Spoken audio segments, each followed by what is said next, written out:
ذرا تصور کریں کہ قیامت کے دن آپ اللہ کے سامنے کھڑے ہوں اور آپ کی اولاد آپ کے خلاف ہو اور اللہ سے کہہ رہے ہو یا اللہ ان کی وجہ سے مجھے جہنم میں ڈالا جا رہا ہے کیونکہ میرے ماں باپ نے مجھے دنیا تو دی مگر دین نہیں سکھایا۔ ایسا ہی واقعہ ہوا، یہ عرب کا واقعہ ہے کہ ایک والد کی بیٹی کا انتقال ہوا۔ انتقال کے بعد باپ نے جس بیٹی کو ناز سے پالا تھا، پڑھایا لکھایا سب کیا، اور جوانی میں اس بیٹی کا انتقال ہوا۔ اب گھر میں ماتم چھایا ہوا تھا، وقت گزرتا گیا لیکن دل کا زخم باقی رہا۔ کچھ دن بعد وہ شخص جو ہے سویا، خواب میں اس نے اپنی بیٹی کو دیکھا، وہ بیٹی جہنم میں آگ میں جل رہی تھی اور اس کے چاروں طرف آگ ہی آگ تھی اور وہ چیخ رہی تھی، رو رہی تھی اور اس کے چہرے پر آگ کا اور عذاب کے آثار تھے۔ باپ کا دل جو ہے وہ بیٹھنے لگا، گھبرا گیا، پوچھا بیٹی تم اس حال میں کس وجہ سے ہو؟ تمہارے ساتھ یہ سلوک کیوں ہو رہا ہے؟ بیٹی نے روتے ہوئے کہا اے میرے والد، میں جہنم کے گڑھے میں ہوں اور جہنم کا یہ گڑھا آپ کی وجہ سے کہ آپ نے ہمیں دنیا دی مگر آپ نے ہمیں دین نہیں سکھایا۔ کہنے لگا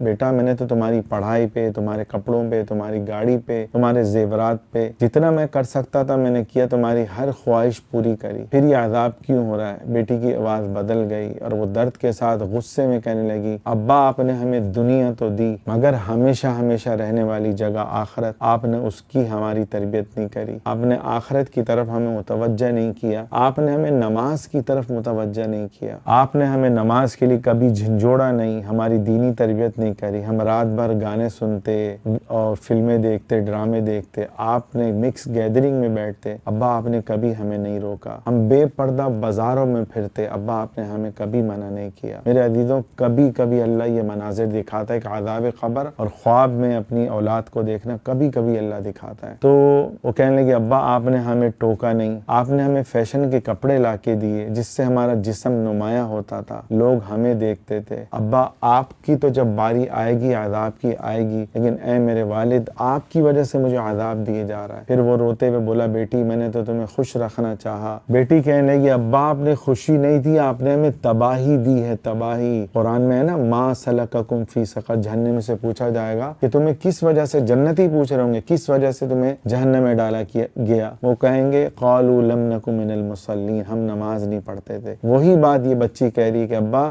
آپ نے ہمیں نماز کی ترغیب نہیں دی، اس وجہ سے آج ہمیں عذاب دیا جا رہا ہے، آپ نے ہماری دینی تربیت نہیں کری، آپ نے دنیا دیا، گاڑی دی، زیور دیے، سب کچھ دیا لیکن دین نہیں دیا۔ تو میرے عزیزوں یاد رکھیں قبر میں کام آنے والی چیز دین ہے۔ 3 سوالات ہوں گے، یہ امتحان گاہ ہے، امتحان گاہ میں ہمیں پیپر کی تیاری کرنی ہے۔ قیامت کے دن 5 سوال، مال کہاں سے کمایا، کہاں خرچ کیا، دنیا میں زندگی کیسے گزاری، وقت کو کیسے خرچ کیا، اس کا سوال ہوگا۔ تو میرے عزیزوں اس واقعے میں بڑی عبرت ہے ہر اس ماں باپ کے لیے جو اولاد کی دینداری کی تربیت نہیں کرتے، ان کو ڈاکٹر بنا رہے ہیں، انجینئر بنا رہے ہیں، بلڈر بنا رہے ہیں، بڑا تاجر بنا رہے ہیں، مگر ان کی دینی تربیت نہیں کرتے۔ میں ایک ایسے بندے کو جانتا ہوں جو 105 شادی ہال کا مالک ہے، 1% بھی اس نے اپنی اولاد کی دینی تربیت نہیں کی۔ قرآن میں اللہ فرما رہے ہیں یا ایھا الذین آمنوا قوا انفسکم واہلیکم نارا، کہ اے ایمان والو اپنے آپ کو اور اپنے گھر والوں کو جہنم کی آگ سے بچاؤ۔ اللہ کی قسم یہ قرآن ہے، غور کریں کہ اللہ ہم سے مخاطب ہے کہ باپ کے ذمہ ہے کہ وہ اپنی اولاد کو جہنم کی آگ سے بچائے۔ ایک باپ اگر صحیح اولاد کی تربیت نہیں کرے گا، اس کی وجہ سے بیوی بھی جہنم میں جائے گی، بیٹی بھی جہنم میں جائے گی، بیٹا بھی جہنم میں جائے گا۔ کیوں؟ اس باپ نے اپنی اولاد کی تربیت نہیں کری۔ تو وہ چاروں، اگر ایک باپ کی 3 اولادیں ہیں اور ایک بیوی ہے تو وہ چاروں اس باپ کی وجہ سے جہنم میں ڈالے جائیں گے۔ وجہ کیا ہے؟ جمعے کا بیان ہم سنتے ہیں، تبلیغی جماعت کی تعلیم ہم سنتے ہیں، یا جو ہے کیا کہتے ہیں دعوت اسلامی کا بیان تو ہم سنتے ہیں، ہمارے ذمہ ہے۔ عورتیں تو بیانات نہیں سن سکتی، اب موبائل کا دور ہے تو وہ سن سکتی ہیں، اپنی تربیت کر سکتی ہیں، لیکن ہمارے ذمہ ہے کہ ہم اپنی اولاد کی صحیح تربیت کریں۔ قرآن میں اللہ فرما رہا ہے وَأْمُرْ أَهْلَكَ بِالصَّلَاةِ وَاصْطَبِرْ عَلَيْهَا، کہ اپنے گھر والوں کو نماز کا حکم دو اور خود بھی اس پہ قائم رہو۔ ڈرامہ چل رہا ہوتا ہے گھر میں، نماز کا وقت ہوتا ہے تو کیا ہم نماز کی طرف آتے ہیں؟ حدیث میں آتا ہے کلکم راع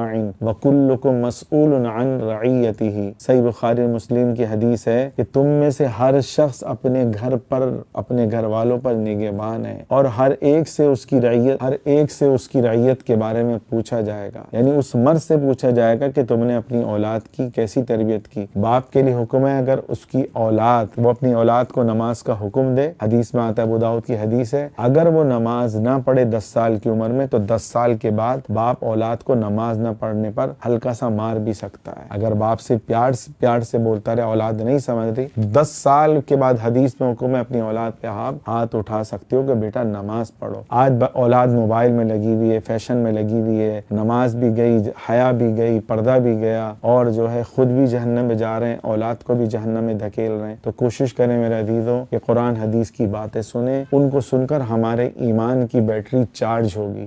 جیسے ہم اس بیٹری سے اپنے موبائل کو اس بیٹری سے اپنے موبائل کو چارج کرتے ہیں، ہمارے دل کی بیٹری کو بھی چارج کرنے کی ضرورت ہوتی ہے، اور وہ چارجر کیا ہے؟ یہ جو سامنے قرآن حدیث اور اللہ والوں کے واقعات آپ سن رہے ہیں، عبرت والے واقعات سنتے ہیں، اس سے ہمارے ایمان کی بیٹری چارج ہوتی ہے۔ کوشش کریں کہ قرآن حدیث کی بات کو سنیں اور اپنے گھر والوں کو نماز کا لازماً حکم کریں، گناہوں سے بچنے کی تلقین کریں۔ دنیا فانی ہے، ختم ہونے والی ہے، سب کو چھوڑ کے جانا ہے۔ اللہ تعالیٰ اس دنیا کی مستی سے ہمیں نکالے اور 100% گناہوں سے بچنے والا بنا دے۔ تو کوشش کریں اس واقعے کو زیادہ سے زیادہ پھیلائیں۔ یہ ایسا خواب ہے جو عبرت سے بھرا ہوا ہے، اور اللہ لاکھوں میں سے ایک بندے کو ایسا خواب دکھاتے ہیں۔ اور یہ سرزمین عرب کا واقعہ ہے، اور عربی کی کتاب ہے قصص ابکتنی، وہ واقعات جنہوں نے مجھے رلایا، اس سے یہ واقعہ لیا گیا ہے۔ اللہ تعالیٰ ہمیں عمل کرنے کی توفیق عطا فرمائے۔